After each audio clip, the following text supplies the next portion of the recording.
para bien en muchos aspectos, la corrupción, el paro, la crisis económica y la insolidaridad alcanzaban cotas preocupantes. Por primera vez en 10 años, el triunfo electoral de Felipe González no estaba cantado.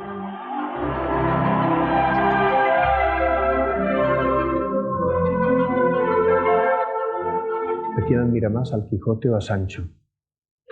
Son la misma cosa. Son las dos caras de la misma moneda.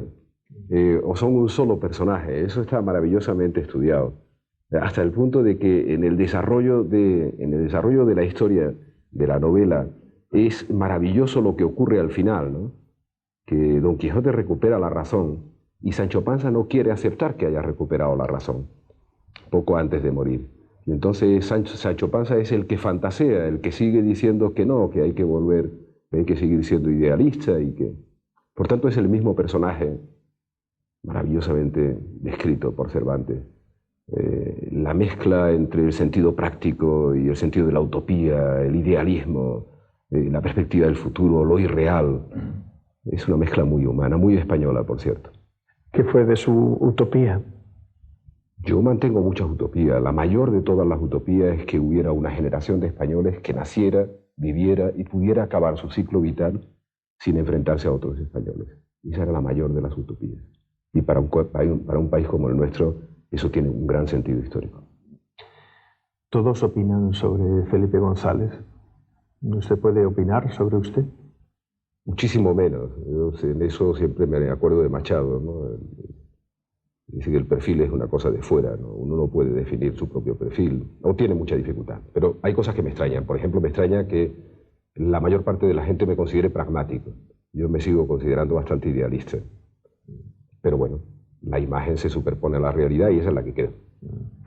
Hablando de Machado, ¿se irá ligero de equipaje? Desde luego. Desde luego. ¿Y cuando más trata a los hombres, más cariño le coge a los bonsáis? No, mientras más trato a los seres humanos, más me interesan los seres humanos. Pero los árboles son seres vivos. Y la impresión que tengo es que sienten cuando se les cuida. Por consiguiente, sienten, no sé si decir el afecto, pero también.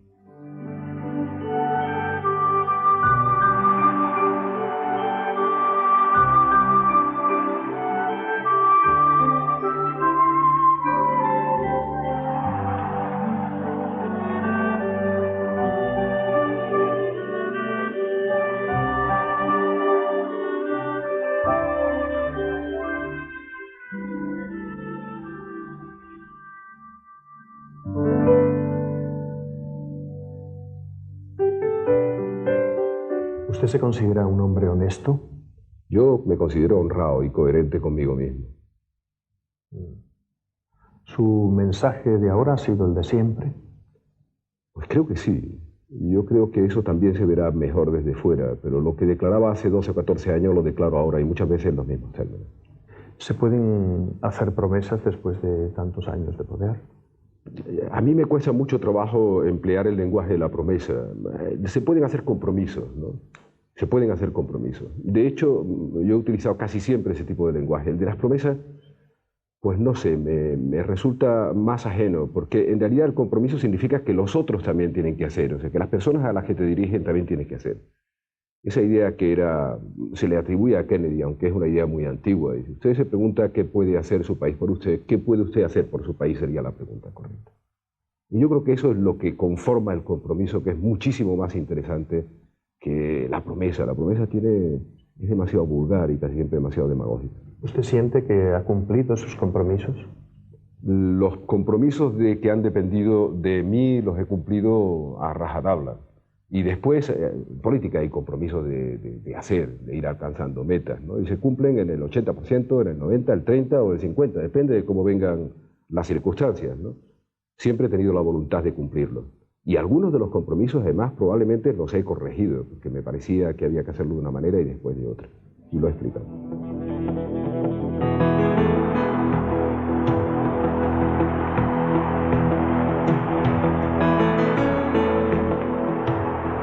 Nadie podía negarle su carisma, su envidiable poder de comunicación. En 3 ocasiones consecutivas había conseguido en las urnas la confianza mayoritaria del electorado, aunque algunos le reprochaban que teniendo tanto poder no hubiera llegado más lejos.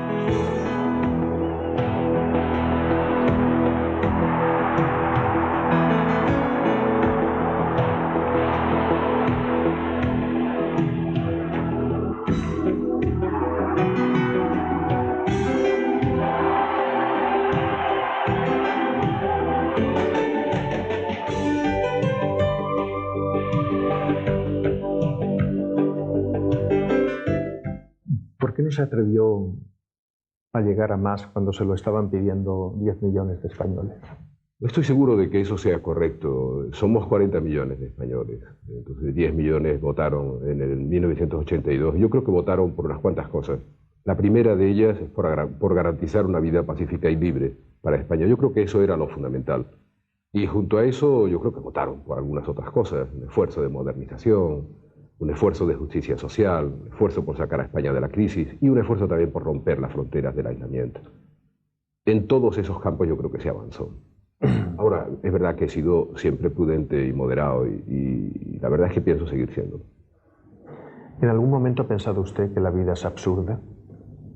Yo creo que no. Eso también depende del carácter, ¿no? Yo no lo he pensado nunca en esos términos. Yo creo que la vida tiene un sentido. Tiene un sentido individual y tiene un sentido social. Los seres humanos, además, yo creo que tienen una tarea por delante y la tienen siempre, yo digo, individual y socialmente. A veces no se ve la dimensión social de la tarea individual, ¿no? Pero hay que hacerla ver, porque eso de lo colectivo me interesa menos. La dimensión social del comportamiento individual tiene mucha importancia. ¿Qué cosas le importan de verdad y qué cosas no le importan nada? Pues me importa muchísimo la amistad. Digo, como ser humano, me importa muchísimo. Y desde el punto de vista político, el destino de mi país. Eso es lo que me importa. Y no me importan, pues no sé qué cosas no me importan. Pues, la maledicencia me importa relativamente poco, salvo cuando crea un estado de crispación social.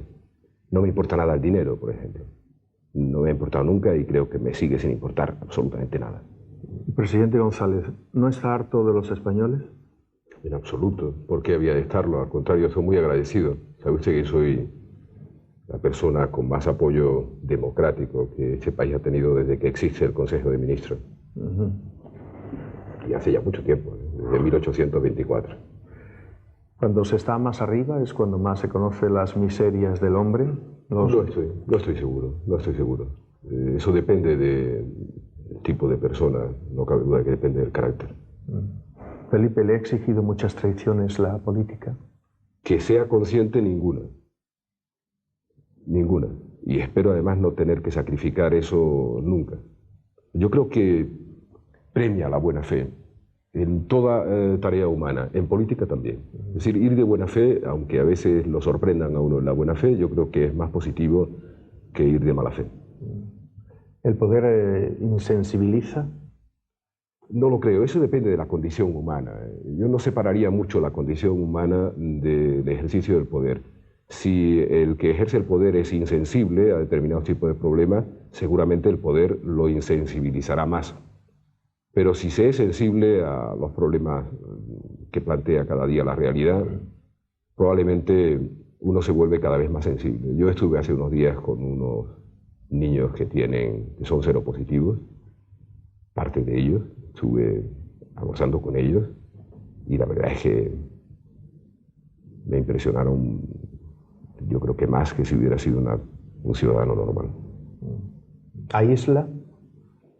En parte también eso es verdad, pero solo en parte. Aísla porque uno no puede comunicar cosas que a veces le gustaría comunicar y no puede comunicarlas porque es delicado, ¿no? Lo que se trata, por ejemplo, los proyectos que se trata de llevar adelante en un Consejo de Ministros, pues no se pueden comunicar con carácter previo a no importa quién, ¿no? Porque podrían ser utilizados.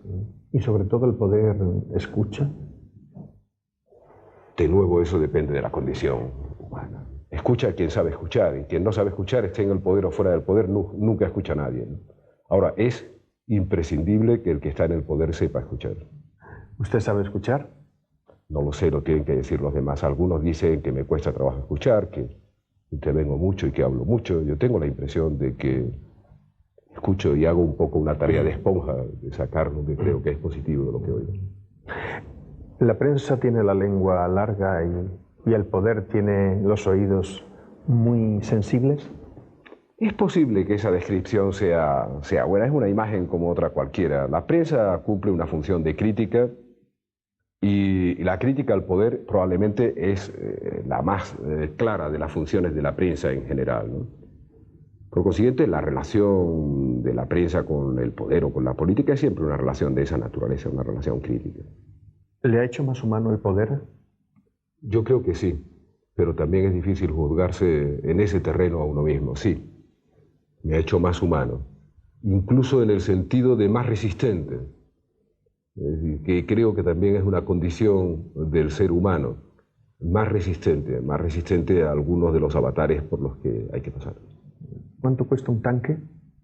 Depende del que sea, ¿no? Dice, por ejemplo, si identifica un tanque o un carro con un BMR de los que tenemos ahora mismo en Bosnia, pues estamos hablando de 80 o 100 millones. Si identifica un tanque con un carro de combate de esos alemanes son conocidos, pues 600, depende. Y si se vendieran todos los tanques, entonces sería... acabaríamos con el hambre, ¿no? Sí, cabe la posibilidad. Yo no simplificaría de todas maneras esas cosas. Cuando algunas personas, por ejemplo, dicen que no habría guerra si no hubiera Fuerzas Armadas, me parece una simplificación. No habría pleitos si no hubiera abogados.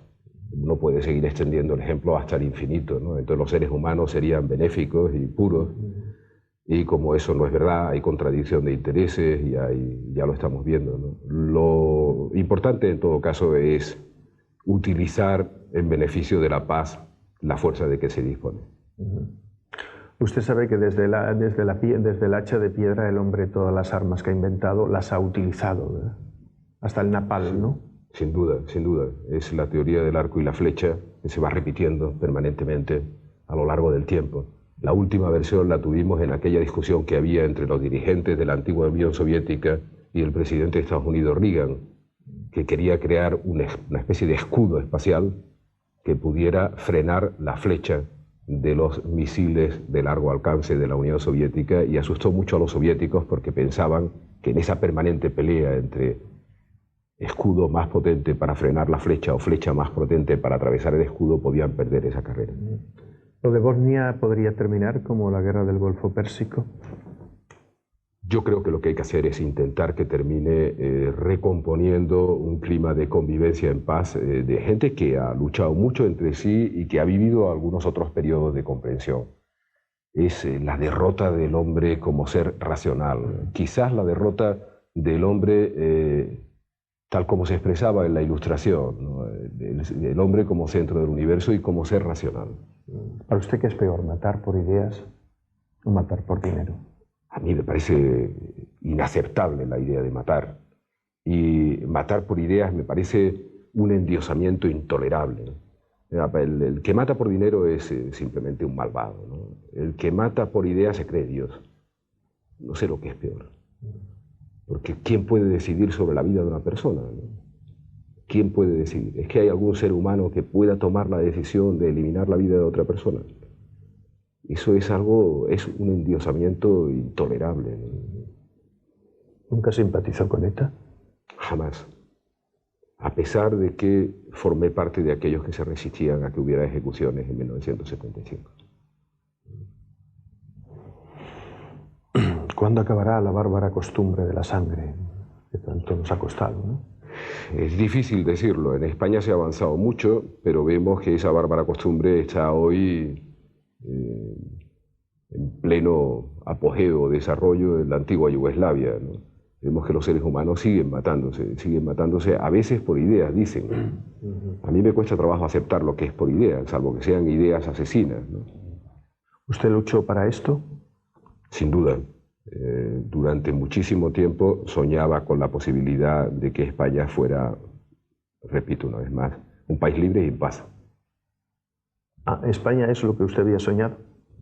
Desde luego, eso era lo fundamental. Incluso, me parece que le he dicho antes, se lo repito ahora, todo lo que hemos hecho de esfuerzo, de progreso, de cambio, todo, si me lo pusieran en una balanza junto a la otra platillo de la balanza, vivir en paz y en libertad, el platillo de la paz y de la libertad, aún con menos desarrollo y menos progreso, hubiera sido para mí decisivo.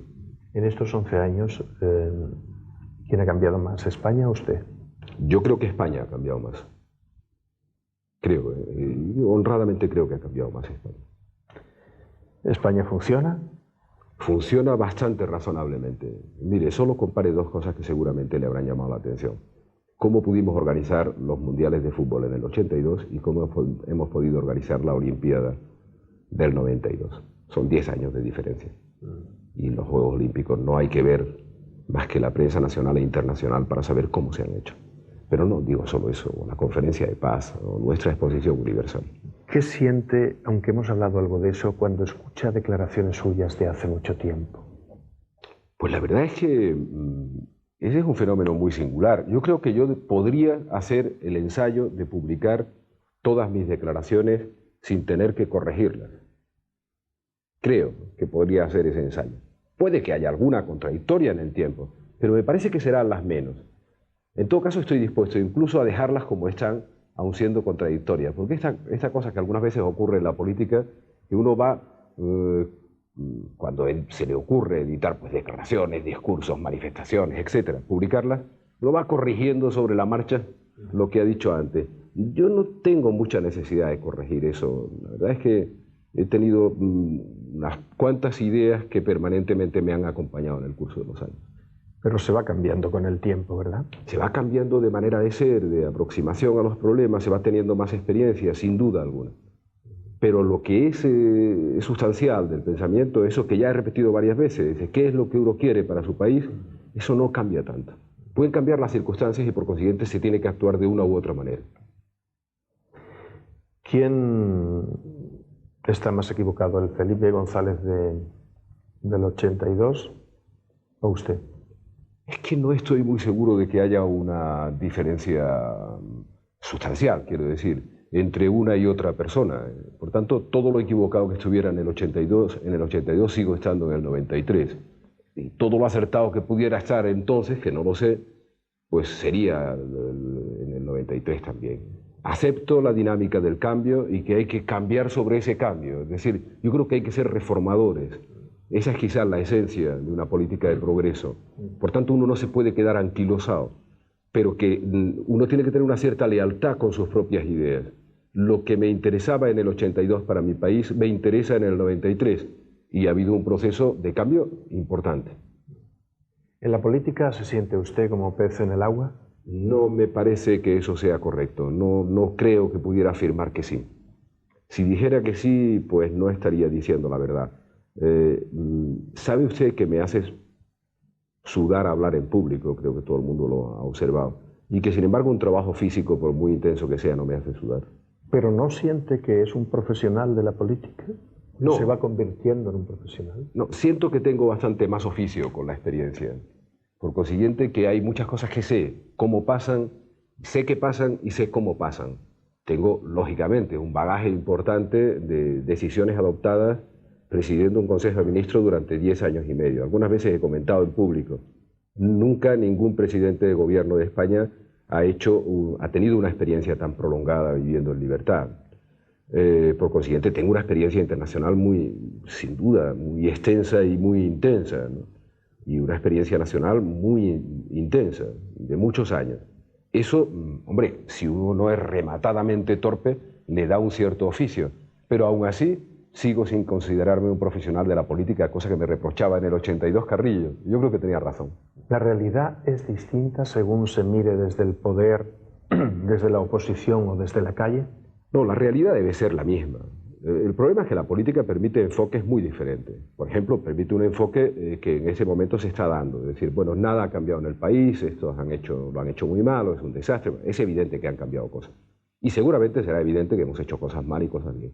¿Cómo se puede simplificar la realidad diciendo que el país no ha cambiado? Ha cambiado la renta per cápita, ha cambiado su producto, ha cambiado su riqueza, ha cambiado la sanidad, ha cambiado la educación, han cambiado una serie de cosas.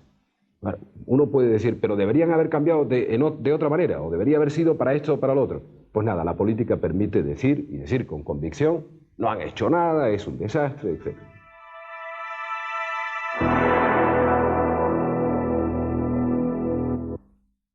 Licenciado en Derecho, activo abogado laboralista durante el régimen de Franco, secretario general del PSOE, presidente del gobierno español desde 1982, premio Carlomagno, candidato a la presidencia del gobierno.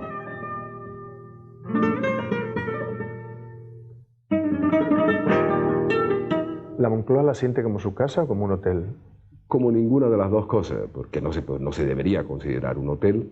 Desde luego no es la casa de nadie, es un edificio público del Estado y desde luego es una zona de tránsito. Tránsito puede ser más o menos duradero, pero sí, sin duda de tránsito.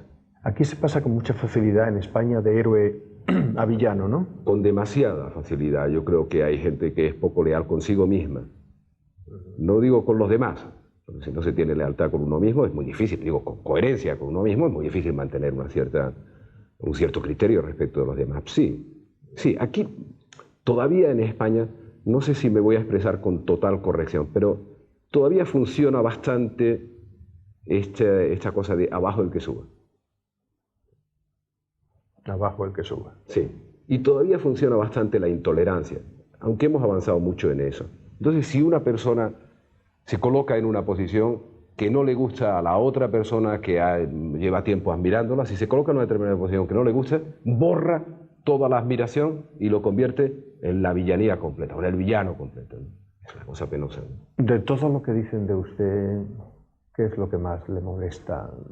¿Dios, que es un César, o que es Franco?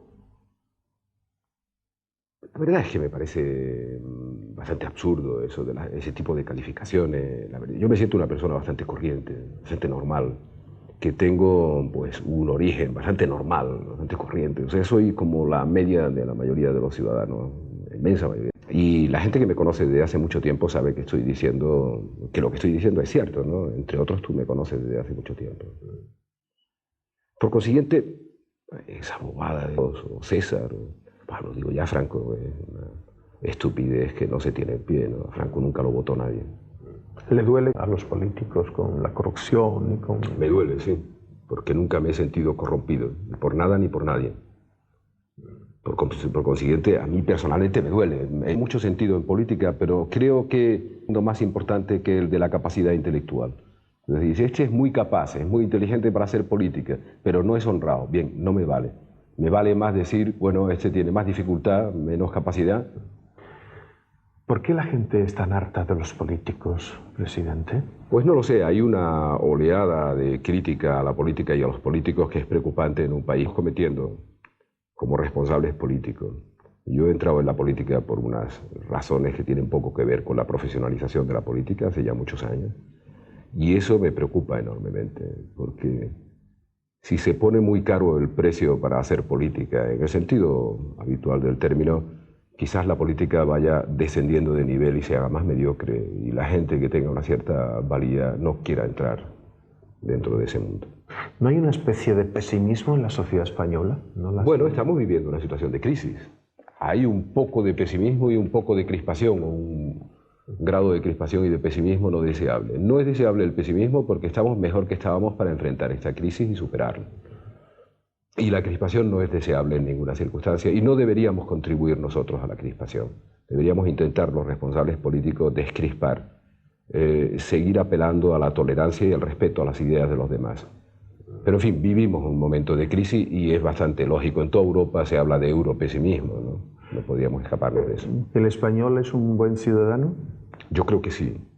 Antes lo comentaba al principio, ¿no? Yo creo que todos los seres humanos tienen un aspecto positivo que hay que saber pulsar y que a veces nosotros los políticos no sabemos pulsar. Entonces se crea un clima un poco de crispación, un poco de desencanto.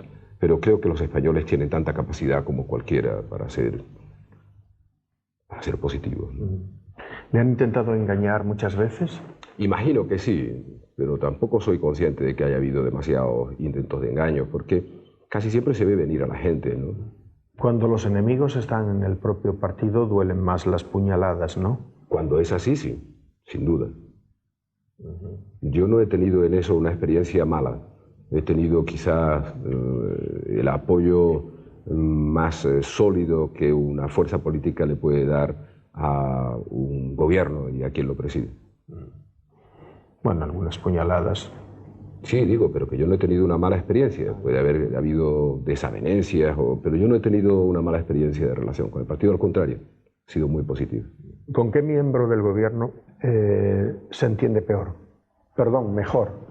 No lo sé, yo tengo una muy buena comunicación con los miembros del gobierno, muy, muy buena. Con el que más habitualmente me entiendo es con el vicepresidente, lógicamente, porque compartimos edificio, ¿no? Pero me entiendo muy bien con los miembros del gobierno en general. Se me entiendo muy bien con Corcuera y, sin embargo, discuto con él algunas veces seria y duramente. ¿Cuál es entonces su guerra? La mía, contra mí mismo, ¿no? Me decía Machado. En paz con los hombres y en guerra con mis entrañas. Eso es maravilloso. ¿Por qué o cómo terminó su idilio con Alfonso Guerra? Yo creo que no ha habido una alteración de lo que usted llama idilio, caballero. No, nosotros tenemos una amistad y un grado de discrepancia que hemos mantenido siempre desde el punto de vista del análisis político, de la aproximación casi a la política. Pero yo creo que podemos y debemos mantener la amistad. Dicen sus paisanos que la peseta tiene menos puntos que el Betis.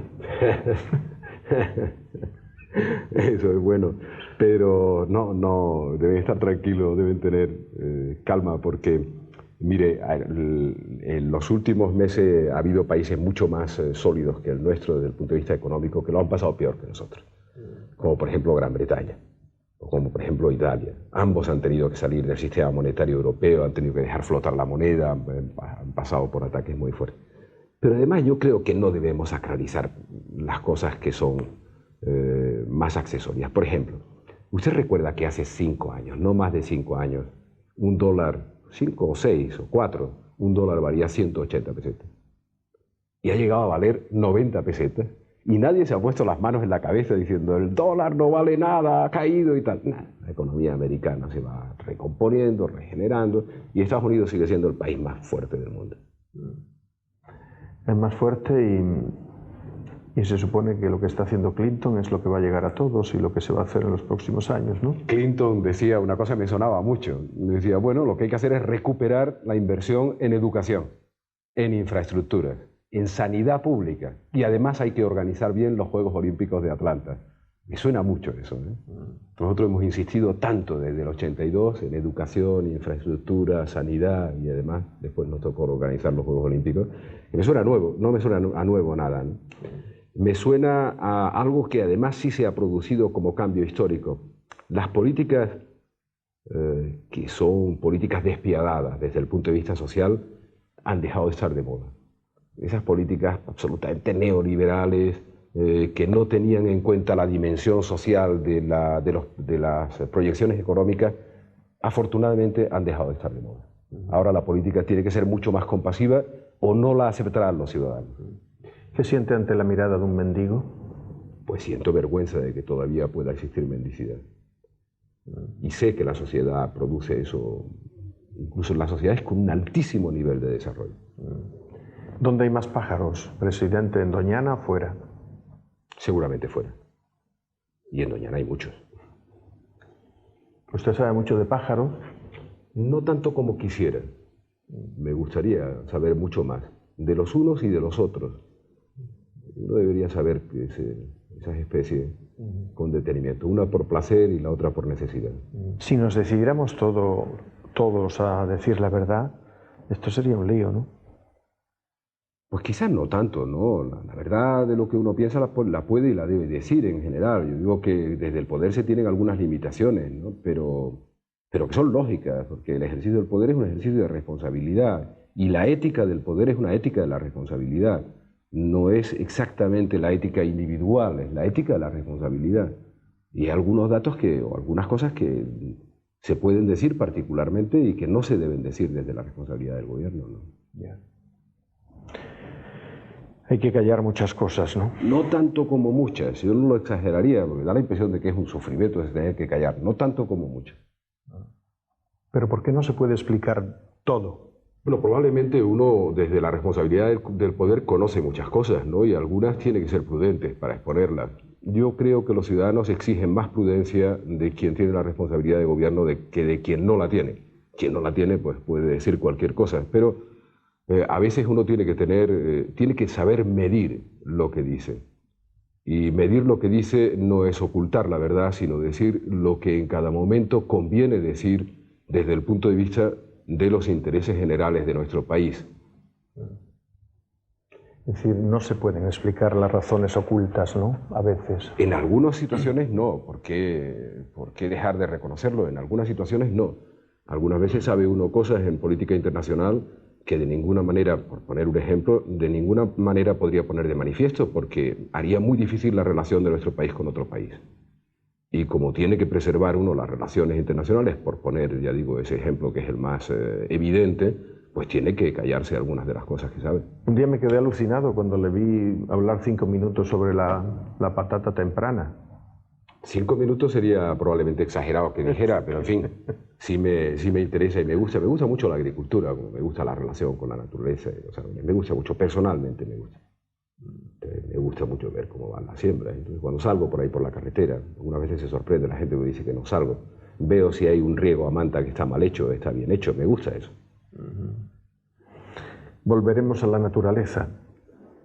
No debemos distanciarnos demasiado, ¿no? Esa tragedia que algunas veces nos cuentan de los niños educados en Nueva York que no saben si los huevos los ponen las gallinas o se producen en una fábrica, esto me parece que no es posible.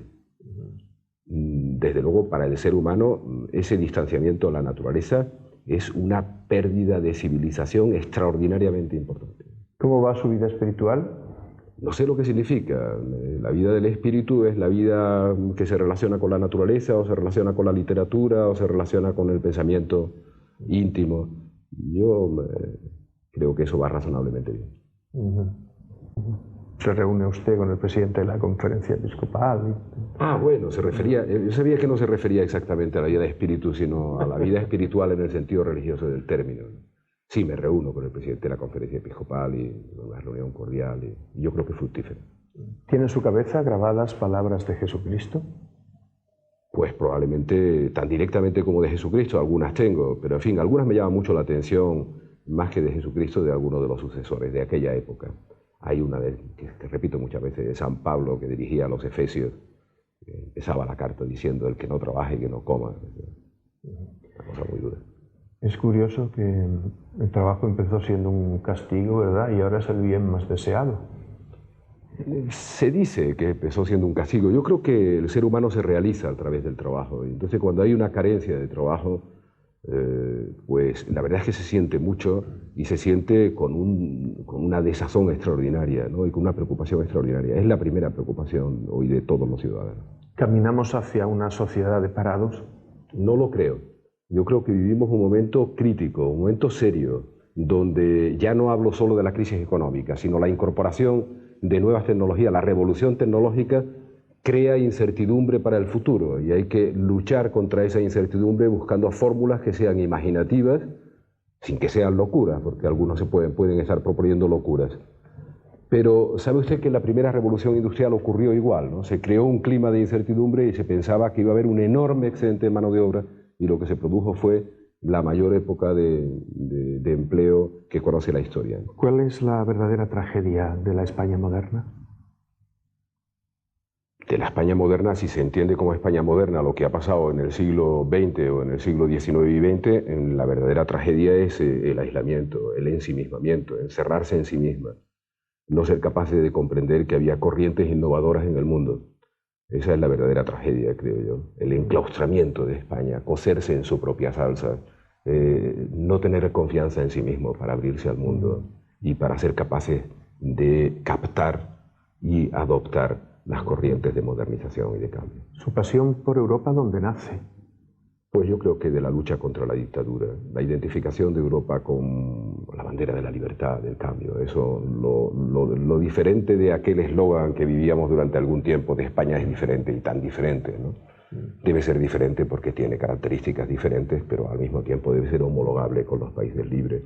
Y de eso te acordarás, además, la época en que había dictadura en España, la inmensa mayoría de los demócratas soñábamos con que la homologación de España con Europa era la solución. Ortega lo decía hace mucho tiempo, España como problema, Europa como solución. ¿A qué edad empezó a viajar y a conocer presidentes y jefes de Estado? Quizás hace ahora 22 años o 23 años, estamos en el 93, debió ser en el 70 aproximadamente, quizás en el 68, 69, por esa fecha.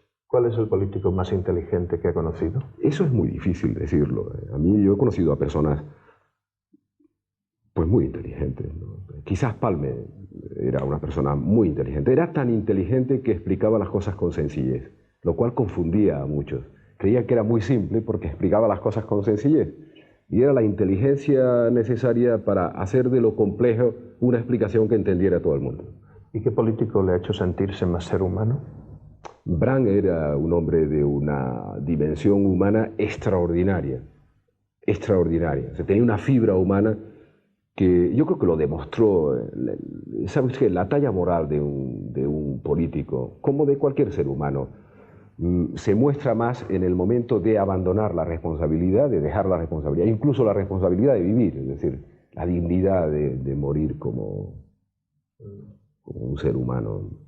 Y Willy Brandt, yo lo he visto en ese momento final de su vida y me produjo una impresión tremenda ver cómo el hombre se despedía con naturalidad, con una naturalidad que a uno le turba mucho, porque cómo se dialoga con una persona que se está despidiendo y uno no quiere admitir que se esté despidiendo, o no puede admitir.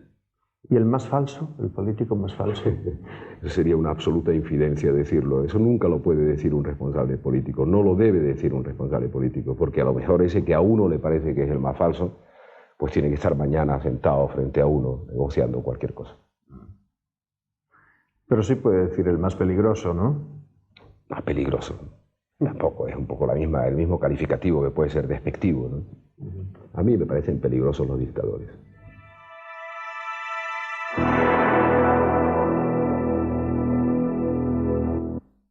Socialista democrático. ¿Y usted cree que el gobierno socialista actúa como...? El gobierno ha cumplido una doble función durante estos 10 años. La función que podría corresponder a cualquier gobierno que vele por los intereses generales del país. A eso se refiere, por ejemplo, la modernización de nuestro país. No necesariamente tiene que ser un gobierno socialista el que construya más carreteras, pero nos ha tocado a nosotros hacerlo. O el que haga un sistema de telecomunicaciones mejor. Pero nos ha tocado a nosotros hacerlo. No necesariamente tiene que ser un gobierno de izquierda el que haga la ruptura del aislamiento y nos integre en Europa, pero nos ha tocado a nosotros hacerlo. Pero sí tiene que ser un gobierno progresista el que sea capaz de universalizar las pensiones, la educación, la sanidad, etc.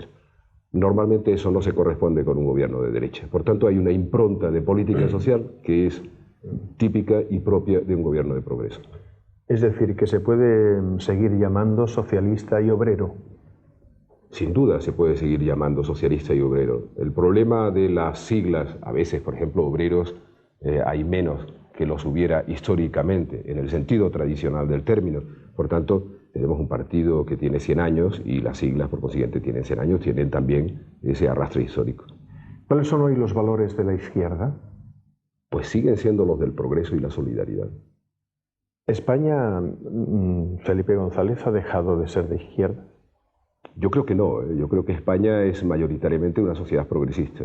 La autoidentificación, como dicen los expertos de los españoles, es una autoidentificación más bien progresista que conservadora.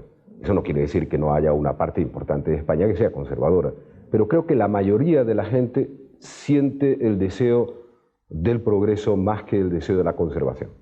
Desde el callejón veo que se le está colando el toro por la derecha. Sí, pero bueno, eso obligaría a torear de izquierda, ¿no? Eso obligaría a utilizar los naturales, que está bien, ¿no? Hay muchos jóvenes de derechas, ¿no? No lo sé, eso solo se puede mostrar a la hora de decidir pues, su actitud o su voto. Eso no creo que uno se deba fijar por imágenes superficiales. ¿Sus hijos no son de derechas? Creo que no, pero yo los respetaría fuera lo que fuera. ¿Qué sintió el día del abucheo en la universidad? Pues fundamentalmente que gobernar significa, entre otras cosas, eso que he vivido con algunos de mis colegas en otros países de Europa y en otros países del mundo. Significa eso, gobernar, sobre todo. Es muy difícil desde la oposición, pues, que exista un incidente de esa naturaleza. ¿Cuál ha sido su mayor victoria y su mayor derrota?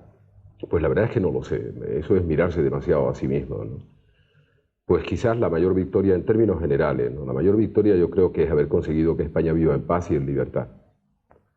y no sé identificar cuál es la mayor derrota. Creo que la mayor victoria es esa. Cambiaría todo lo que he hecho por eso. ¿Qué no haría si volviera a ser presidente? Pues no lo sé tampoco, eso es muy difícil de decir. No se determina fácilmente. Trataría de evitar algunos errores. Trataría de evitar, y son difíciles de identificar, esos errores que hacen que ahora una parte de los ciudadanos pues nos vean un poco como el régimen, no como el gobierno democráticamente en funciones o democráticamente establecido. Ciudadanos que algunas veces sienten el rechazo por algunos aspectos de la política, que comprendo muy bien. ¿Cuáles han sido sus errores? Pues no lo sé, hay mucha gente dedicada, seguramente mucho, pero hay mucha gente dedicada exclusivamente a eso, a poner de manifiesto los errores para que yo les ayude. Estamos en una pre-campaña electoral, les voy a decir, les voy a facilitar las cosas, no me parece razonable. Pero seguro que ha habido errores. Solo la derecha no se equivoca. ¿Está convencido de que lo está haciendo bien? ¿O que lo ha hecho bien? Yo nunca tengo satisfacción por lo que hago, siempre soy un permanente insatisfecho. Yo creo que España ha mejorado, y ha mejorado desde todos los puntos de vista que antes decía. Es un país más moderno, un país con valores compartidos con otras sociedades europeas. Es un país más educado, más avanzado desde el punto de vista educativo, y es un país más avanzado desde el punto de vista de la política social.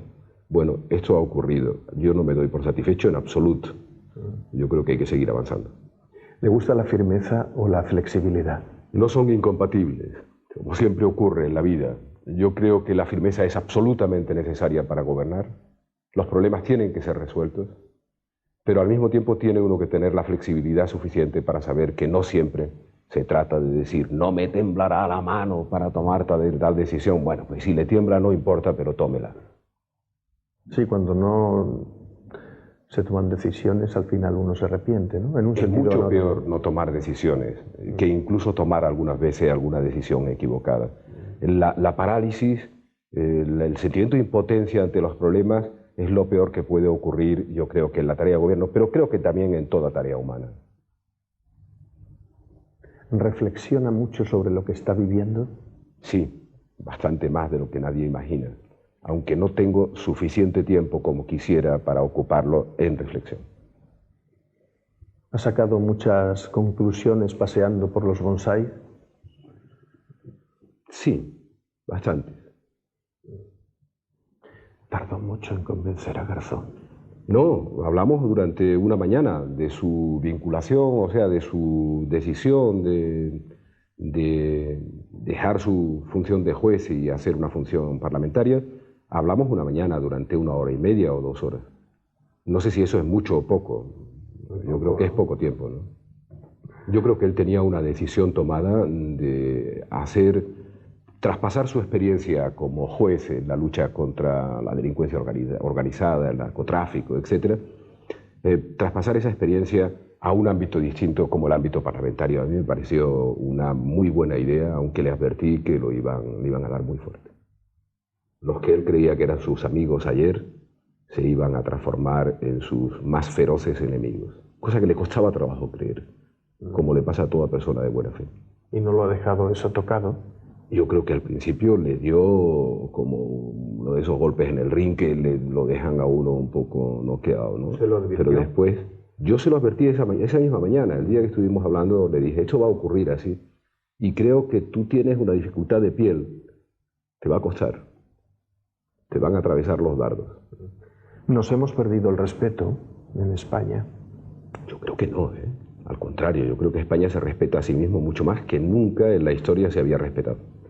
¿Entre nosotros? Yo creo que no, repito, ¿eh? Yo no hablo de las excepciones por muy notables que sean. Hablo en general. La sociedad española se respeta mucho más a sí misma y respeta mucho más a los demás. Es decir, las opiniones de los demás. Y por eso es más respetada también internacionalmente. Eso, excepción hecha de algunos vocingleros, ¿no? O de algunos demagogos, que en todas las sociedades los hay, pero que creo que no tienen demasiado grado de respeto a estos demagogos de la sociedad. ¿Qué es la demagogia? Pues como en política se define de una manera distinta y tiene mucha gracia, se dice todo lo exagerado y ridículo. Pues toda la exageración de los elementos negativos conducen a la demagogia. En estos 10 años, ¿cuáles han sido los los tres grandes saltos para la historia, me refiero mundial, ¿no? En los 10 años, pues, desde luego, el más significativo, sin duda, lo simbolizaba la caída del muro de Berlín, porque suponía que el mundo estaba cambiando. Es decir, que los acuerdos de Potsdam o los acuerdos de la Segunda Guerra Mundial tenían que ser revisados en su totalidad, que se acababa la Guerra Fría y se iniciaba un periodo nuevo. Ese me parece el cambio más importante de esta década, con diferencia. Pues cada uno de nosotros ha vivido los cambios de manera diferente, ¿no? Para nosotros, como país, quizás el cambio más notable fue nuestro ingreso en la comunidad, en términos históricos. Pero para el mundo yo creo que ese es el cambio más importante, no hay que buscar tres. ¿La experiencia sirve para algo o estamos condenados a lo de la piedra? Eso realmente tiene mucho interés. El problema de la experiencia es que se transmite poco. La experiencia se acumula personalmente, incluso a veces hay una generación que tiene una experiencia, pero no se traslada suficientemente. ¿Qué se traslada de la experiencia? Probablemente una parte ínfima, el 10%, el 5% de la experiencia, eso es lo que se traslada y eso es lo que va haciendo que la humanidad no caiga reiteradamente en los horrores del pasado, porque la experiencia los va superando, pero de manera muy pequeña. Esa es la gran tragedia de la experiencia. ¿Qué tenemos de la experiencia de la Grecia clásica o de la Roma clásica? Nos quedan muy poco, nos quedan pequeños residuos. Cuando uno profundiza en esa civilización, se da cuenta de que el ser humano ha cambiado relativamente poco. ¿La duda ha marcado su vida? Sí, en bastante medida. Yo soy un hombre bastante resuelto, o sea pero no puedo despegarme de la duda. Y me parece que quien no duda es poco humano. Yo creo que lo razonable es dudar, tener por consiguiente la preocupación de que puede haber otras cosas u otras alternativas. ¿El poder para qué? El poder para transformar la realidad, para hacer más felices a los seres humanos, para mejorar la condición social, para mejorar la condición educativa. El poder con una finalidad, como la política económica, no es un fin en sí misma, tiene un sentido instrumental, trata de cambiar la realidad. ¿Usted vive el poder como un sufrimiento, como un dolor o con alegría? Con alegría no he logrado, por ser sincero, con alegría no he logrado vivirlo nunca. Yo creo que es verdad que se ejerce el poder o sufriendo o disfrutando. Quizás no hay términos medios, no, pues sí hay términos medios. Los que disfrutan con el ejercicio del poder también tienen momentos de sufrimiento. Pero yo me parece que pertenezco a otra especie, a la especie de los que sufren ejerciendo la responsabilidad y tomando decisiones. ¿Tiene un carácter sufriente, digamos? Es posible, pero diría que fuera de lo que es el ejercicio de la responsabilidad, no tanto. Me gusta mucho más hacer la broma con los amigos, la ironía y vivir un poco más calmadamente. Y luego el fatalismo andaluz, ¿no? Que es bien también de los griegos, ¿no? Eso también es cierto. ¿Quién sabe si solo de los griegos, de los fenicios, después de los romanos, de los cartagineses, cuántos pasaron por aquí? ¿Qué echa de menos de su tierra? Pues muchísimas cosas echo de menos. Pero debo decir que, y todo el mundo además lo reconoce, que también la experiencia de vivir en Madrid es extraordinariamente rica, ¿no? Madrid sigue siendo el rompeolas de todas las Españas. Una ciudad tan abierta, tan dinámica, tan viva, que bueno, merece... ¿Se sabe, menos se cree saber? Desde luego, desde luego. Y siempre ha ocurrido, yo creo, la acumulación de experiencia o de conocimiento lo que permite es saber hasta qué punto uno sabe poco. Personal, y no quisiera entrar excesivamente en su vida privada ni optimista, ¿no? Pero... Desde el punto de vista personal. Y creo que además no es bueno negarlo u ocultarlo. Es un momento en el que creo que hay problemas, hay incertidumbres en nuestro entorno, incertidumbres dentro, y creo que es un momento en el que conviene mantener el mayor sosiego dentro de la tensión para poder salir adelante sin cambiar el rumbo de lo que hemos hecho, el rumbo básico, quiero decir, de lo que hemos hecho. Y cambiando lo que haya que cambiar para salir de la incertidumbre y para recuperar algunos, por llamarle así, valores de confianza y de credibilidad. Por tanto, vivo un momento relativamente tenso, aunque trato de superar la tensión, pues quizás aprovechando un equilibrio personal, que es un regalo. ¿Le ha decepcionado mucha gente? No hay que exagerar. Yo creo que la vida de cualquier ser humano es, en todo el recorrido, pues produce a veces decepciones, pero a mí no me han decepcionado mucha gente. ¿Hay que cambiar el sistema o hay que cambiar al hombre? Bueno, hay una polémica siempre. De nuevo me acuerdo de Jiménez Fernández. Jiménez Fernández decía que las instituciones, los sistemas, tienen que facilitar que los hombres sean laboriosos o sean cumplidores de la legalidad, etc. Pues si las instituciones lo que facilitan es lo contrario, pues como normalmente los seres humanos no tienen tendencia a la heroicidad, una sociedad de héroes exclusivamente sería bastante molesta, pues irán por el camino menos difícil. Entonces él hacía una apelación a los cambios institucionales. Lo demás pertenece más al mundo de la religión, incluso mezclado con la política, esa cosa que decían a veces los comunistas en la Unión Soviética. Decían, no, que el sistema es bueno, lo que fallan son los hombres, ¿no? Eso es más, pertenece más al mundo de la religión que al de la política. Y digo al mundo de la religión porque los evangelios, los 10 mandamientos son buenos, pues sí son buenos, pero los hombres no los cumplen y por eso la sociedad va mal. Eso pertenece más al mundo de la religión, por eso digo. En el mundo de la política lo que hay que hacer es mejorar las instituciones para facilitar comportamientos positivos. ¿Hay razones para el optimismo?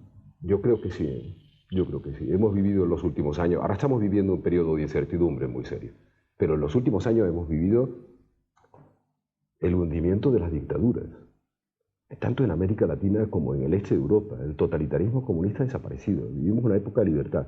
Ahora, ¿cuál es el elemento preocupante para mí ahora? Que tal vez también estemos viviendo un momento en que se atacan los valores de la Ilustración, que me parece muy importante, ¿no? Donde el fanatismo y donde la xenofobia, se abandona eso que antes les comentaba, el ser humano como el centro del universo, el ser racional, ¿no? Y esto me preocupa, el clima de incertidumbre que estamos viviendo a nivel internacional después de desaparecer algo que no podemos añorar, que es la política de bloques, el enfrentamiento, aquella guerra fría espantosa en la que vivíamos todos atemorizados. Eso ha desaparecido, pero todavía no hay un orden internacional nuevo, ¿no? Algo en lo que uno se pueda sentir tranquilo. Entonces hay un grado de incertidumbre internacional muy fuerte que afecta a cada país. Bueno, parte de la crisis económica que vivimos es por eso. El hundimiento del comunismo hace aflorar todas las miserias de las sociedades del este que estaban absolutamente ocultas, ¿no? Y todas las situaciones de catástrofe económica. Y eso yo creo que contagia inevitablemente al mundo occidental. ¿No es terrible que medio mundo muera de colesterol y medio de hambre? Sí, en alguna ocasión algún dirigente africano me lo dijo exactamente en esos mismos términos. Un poco menos de colesterol en Europa y un poco menos... por hablar de dos continentes que están pegados. Sí, eso es terrible. Y la única manera es aumentar la cooperación. Ni siquiera lo que se hace con cierta frecuencia de ayuda humanitaria no es más que un pequeño parche. Es la cooperación para el desarrollo lo fundamental. ¿La razón o la justicia? No son incompatibles, deben ir de la mano la razón y la justicia. No es posible que haya una justicia más allá o al margen de la razón, me parece difícil. Sí puede haber a veces la piedad, ¿no? La compasión, que aunque no sea estrictamente la razón, pero es un valor que se puede añadir a la justicia. Pero debe ser compatible la razón y la justicia. ¿Tiene la fe de reconquistar las masas obreras? Yo creo que votan mayoritariamente por nosotros los trabajadores, empleando la terminología que es más moderna. La gente del mundo del trabajo vota mayoritariamente por nosotros y espero que sigan confiando en que esa es una opción mejor que una opción de derecha. ¿Quiere contarme algo que no haya contado nunca? Podría, pero tendría que hacer un esfuerzo por recuperar qué es el algo que no he contado nunca y me costaría trabajo seleccionarlo. ¿Le falla la memoria? ¿Le va fallando? No especialmente. Tengo mucha memoria locativa. Por ejemplo, si leo un libro, me acuerdo en qué sitio del libro estaba una frase que me interesaba. No en qué página y eso, pero en qué sitio. Entonces vuelvo a recomponerlo y casi siempre lo encuentro. ¿España le escucha? ¿Qué le dice a España? Que tenga confianza. Pero confianza en sí misma, confianza en sus posibilidades. No estoy instrumentalizando esto para decir que tengan confianza en un gobierno o en otro, no. Que tengan confianza en sus propias posibilidades. España es tan capaz como los países más capaces de salir adelante. Y por consiguiente de seguir progresando y aumentando su nivel de bienestar. Pero solo se puede hacer con confianza y con respeto a lo que uno mismo representa.